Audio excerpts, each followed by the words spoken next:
Worst మొహాలు ఉన్నారంటే ఏది ఎక్కడ ఎలా ఏం చూపించాలని బేసిక్ పాయింట్స్ తెలియకుండా పోయి ఆడ అగ్ని పరీక్ష షోలో కూర్చున్నారు. ఇంకొక 3 ఎపిసోడ్లు ఉంటే అగ్ని పరీక్ష షో అయిపోతుంది. 7వ తారీఖు బిగ్ బాస్ సీజన్ 9 స్టార్ట్ అవుతుంది. ఇంకా మీకు ఒపీనియన్ చెప్పడం చేతగానప్పుడు ఆడికి పోయి పాయకాలు కడగడానికి పోయిర్రా మీరు? లేకపోతే ఆడిపోయి ఏం జల్సాగా మేకప్ వేసుకుని కూర్చున్న దర్జాగా అన్నట్టు పోయారా? మీకన్నా జడ్జెస్నేమే కదరా నాయన, కొద్దిగా ఓవర్ యాక్టింగ్ చేస్తారు. మీరేం చేస్తున్నారు అడిపోయి? నిజంగా అసలు వేస్ట్ ఆఫ్ టైం. 15 ఎపిసోడ్లు దండగా అనిపిస్తుంది. ఒక 9 ఎపిసోడ్లో ముగించవచ్చు గట్టిగా కూర్చుంటే. ఆ జడ్జెస్ అలా ఉన్నారు, అండ్ జూడీస్ అలానే ఉన్నారు, వీళ్ళు వచ్చిన వాళ్ళు ఉన్నారు. దమ్ము ఉండాలి రా భయ్య, మాట్లాడడానికి బుద్ధి కూడా లేదు అసలు. మీరు ఏది మాట్లాడాలి మీకే క్లారిటీ లేదు. ఇక అవతల మీద మీకు అది డమ్ము గిమ్ము, over acting, over smart, waste of time. ఇక్కడ ఎవరు ఏంటి అని చెప్పేటప్పుడు ఇక్కడ చాలా జరిగినాయి అన్నమాట. శ్రీజ, శ్రేయ వీళ్ళిద్దరికి క్లారిటీ, క్లియర్ ఇవి అన్నమాట. స్మార్ట్ పిల్ల అని చెప్పింది. దివ్య అండ్ మనీష్ ఓవర్ తెలివితేటలు ఆ దివ్యకి ఉన్నాయి, మనీష్ గారికి ఉన్నాయి, మర్యాద మనీష్ గారికి కూడా ఉన్నాయి. ఇద్దరు పెద్ద ఏం కాదు, ఇద్దరు ఒకటే అనుకోండి. అండ్ ప్రియా గారు షాకిప్పు. ఆమెకు చెప్పే బదులు బోరింగ్ అని, నువ్వు బోరింగ్ కదా, నువ్వు అడు చేసి పీకేదేం లేదా నాకు తెలిసి. హరీష్ అండ్ శ్వేత ఇద్దరికిద్దరి జోగి జోగి రాసుకుంటే ఏమవుతుందంటే బూడిదే వస్తుంది. వీళ్ళిద్దరు కూడా అంతే ఉన్నారు. ప్రసన్న కుమార్ అండ్ నాగారు చెప్పింది ఏందో, ప్రసన్న కుమార్ ఆయన పేరు, ప్రసన్న గారికి అర్థమైంది ఏందో అనేది వాళ్ళిద్దరికీ తెలియట్లేదు. అండ్ నాగారు క్లారిటీగా ఉన్నారనమాట, జాలి ఏం లేదు. అండ్ కావాలని ఇచ్చిండ్రు, నువ్వేంటి ప్రూవ్ చేసుకోమనడానికి ఈయన డంబు గింబు అని ఇచ్చిండు. ఇక్కడ అదనమాట.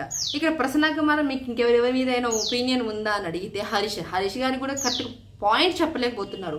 అన్నింటిలో పర్ఫెక్ట్గా ఉండడం పని చెప్పదు, మాటలు కూడా అంతే క్లారిటీగా చక్కగా ఉండాలన్నమాట. శ్రీమి గారు బాగా మాట్లాడే, నీకు అలా ఒక మనసులో ఒకటి ఉన్నప్పుడు అది చెప్పడానికి ఏంటి? ఇప్పుడు నాకు ఒకటి అనిపిస్తుంది, అది చెప్పడానికి ఏమైంది? ఇప్పుడు నవదీప్ గారు ఓవర్ యాక్టింగ్ చేస్తున్నాడని మొహానికి చెప్తే ఏమవుతుంది?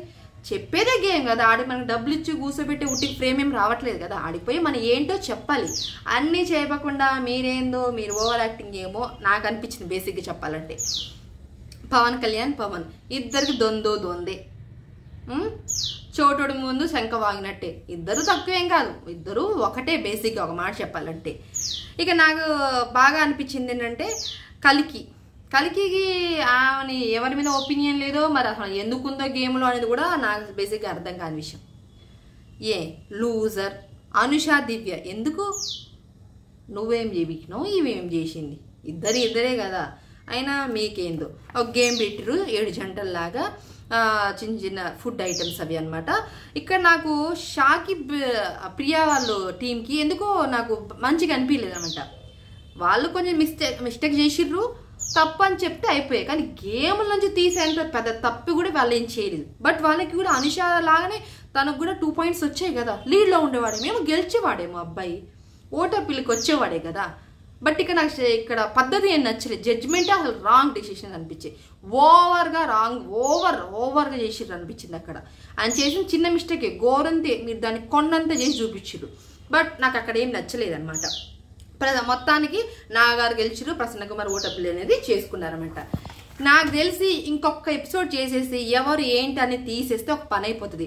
ఎంతసేపు పెట్టలే, 3 నిమిషాలు ఎపిసోడ్ మొత్తం చెప్పినాను. ఆడ ఏం లేదు, బీజిఎంలు, సౌండ్లు, ఓవర్ యాక్టింగ్, ఓవర్ మాటలు. అభిజిత్ గారు ఆయన ఓవర్ యాక్టింగ్ ఏందో, ఏంటి బ్రో ఏంటి మీకు ఓవర్, మీరు మేకప్లు కూర్చొని మేము అసలు మీకు ఏ షోస్ ఏ పని లేదని చక్కగా కూర్చోబెట్టిరలే, కానీ అక్కడ నిక్కచ్చగా ఎవరు ఏంటి అని క్లారిటీ అనేది లేదు. బేసిక్గా ఒక్కరికి కూడా లేదు అనిపించింది నాకు. 3 ఎపిసోడ్లు ఉన్నాయి, ఎవరు ఏంటంటే ఇప్పుడు బాగా హైప్లో ఉన్నది ఆయన. సరే తన ఒపీనియన్ చెప్పలేకపోయినా సరే ప్రసన్న కుమార్కి కూడా ఓటింగ్స్ బాగానే పడుతున్నాయి. అక్కడ ఎందుకు నేనే ఓటింగ్ చేశాను ప్రసన్న కుమార్కి, అలాంటి వాళ్ళు వెళ్ళాలి కదా అనేది. బట్ నాకు ఇప్పుడు మా ఒపీనియన్ మార్చుకోలేను, ఎందుకంటే ఏదైనా సరే గొడవ అయినప్పుడు గొడవల్లో వచ్చే మాటలే స్ట్రాంగెస్ట్, అంతేగాని నువ్వు కూర్చోబెట్టుకో నువ్వు ఈ వీడేంటి ఏమైంది ఇదేంది అనేది కాదు. మాదా తనకు నచ్చింది నచ్చడు చెప్పేది, తనకు ఆర్గ్యుమెంట్ అయినప్పుడు చెప్పాలి అంతే. మనసులో ఒకటి పెట్టుకొని అదే చెప్పాలి ఇక్కడ లేదు దాని గురించి అనేది. నాకు అక్కడ క్వాలిటీ బాగా నచ్చింది. నాగప్రశాంత్ గుడ్ 2 స్టార్స్ వచ్చినాయి భయ్యకి, మస్తు ఆడింది అనిపించింది. ఇక్కడ నాకు ఓవర్ తెలివితేటలు అందరిలో కన్నా దమ్ము శ్రీజ కూడా చాలా బాగా అనిపించింది. ఓవర్ ఏం లేదు పిల్ల బాగానే, అయితే కొంచెం తుత్తర తగ్గించుకుంటే సరిపోతుంది. అండ్ మస్తు ఆడింది ఇన్ని రోజులు గేమ్స్ కూడా పర్లేదు.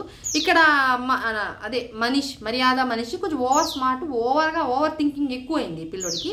ఎల్లో కార్డు కూడా వచ్చింది కదా. అండ్ షాకిబ్కి ఎల్లో కార్డు ఇవ్వడంలో అసలు నిజంగా జడ్జిమెంట్ రాంగ్ అనిపించింది. మీరేమంటారు కంపల్సరీ కామెంట్ చేసేయండి. అండ్ మీకు నచ్చితే కంపల్సరీ మన ఛానల్ సబ్స్క్రైబ్ చేసుకుని లైక్ చేసి ఆయన మంచి వీడియోస్ రాకపోతే ఫ్రాంక్గా నాకేమనిపిస్తే అదే మాట్లాడతాలే కానీ సోది ముక్కల్ని అయితే నేను చెప్పను. ఓవర్ అంటే ఓవర్ థింకింగ్, ఓవర్ యాక్టింగ్ అంటే వీడు వేస్ట్ అంటే వేస్ట్ అంతే తప్ప దాన్ని దాగమించుక నాకేదో యూస్ వచ్చాయని లేదు. నాకు ఈ ఎపిసోడ్ మీద పెద్ద వరస్ట్ టైం వేస్ట్ ఎవరని అని నా ఒపీనియన్, ఇది నా పర్సనల్ ఒపీనియన్. మీరేమంటారు కదా కంపల్సరీ కామెంట్ చేసేయండి.